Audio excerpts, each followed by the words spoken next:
Weekend पे जो लोगों ने कह दिया जी पीटीए टैक्स खत्म हो गया, मतलब क्या यार नाजरीन, अब हुआ इंतजार खत्म, तबाही फिर गई। क्या पीटीए ने 0% टैक्स कर दिया, मतलब यार ये क्या है ये असल क्या कहते हो उसको? ऐसा कुछ हुआ कोई नहीं है। हाँ? बीच में बस खबरें फैल रही थी कि मिनिस्टर्स और सेनेटर्स जो हैं इसके खिलाफ अपनी सपोर्ट में रैली कर रहे हैं, कि रैली भी नहीं कर रहे, बस एक दो हाँ। लफ्ज़ बोले थे बस कि वो तो तुमने बात बता दी थी हमें हाँ। तो Thursday ये वाली, तो यही ये बात। जो हाँ, लोग तो- कह रहे हैं ना कि पीटी टैक्स खत्म हो रहा है, ये सारी अफवाहें हैं। लेकिन लोगों ने तो वीकेंड पे फुल व्यूज छापे हैं ना। मैं बताता हूँ, वीडियो ऐसे स्टार्ट होती है। हाँ।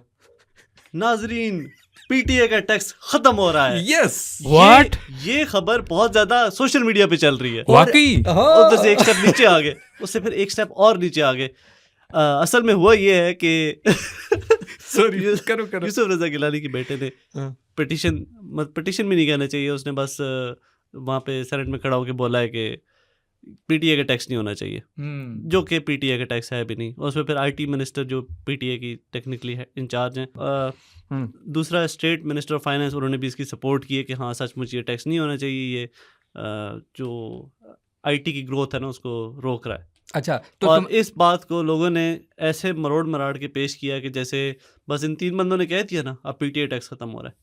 पीटीए टैक्स नहीं है, असल में उसका नाम पीटीए टैक्स है, लेकिन वो टैक्स एफपीआर ने लगाया है, मिनिस्ट्री ऑफ फाइनेंस ने लगाया है।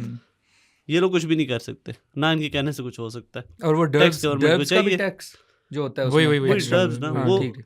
पीटीए सिर्फ इम्प्लीमेंट कर रहा है, वो कुछ भी नहीं कर सकता। पीटीए आपसे कम या ज़्यादा टैक्स नहीं ले सकता, जाएंगे सारे पैसे एफपीआर को। और ये ख़त्म नहीं हो रहा और कोई इम्कान भी नहीं है ख़त्म होने के। आपने देखा होगा अभी आईएमएफ के साथ जो इनकी बातचीत हुई है ना, कोई भी टैक्स कम नहीं होता, बढ़ रहे हैं सारे टैक्स, कम कोई भी नहीं हो रहा। अच्छा लेकिन चलो what will be the maximum, इसका हम एक वो बेंचमार्क कर लेते हैं कि क्या मतलब एक कौन सी एक 1% चांस है कि ये हो भी सकता है, हो सकता है, डू यू थिंक? नहीं, नॉट पॉसिबल। आप ये देखें कि 2021 से एफपीआर ने जो फ़ोन्स की लिस्ट थी ना जिसकी बेस पे वो टैक्स लगाते हैं, वो अपडेट नहीं की प्रॉपरली। 4 साल से ज़्यादा हो गए। हाँ तो अब यानी कि आपके पास अगर 4 साल पहला पुराना फ्लैगशिप फ़ोन है जिसकी प्राइस उस ज़माने में $500 से ज़्यादा थी, आज भी उस पर उतना ही टैक्स लग रहा है जितना अभी करंट फ्लैगशिप पे लग रहा है। तो मेरा यानी 4 साल पुराना आईफोन भी आपको वही 1,30,000 1,40,000 उस पर टैक्स लग रहा है।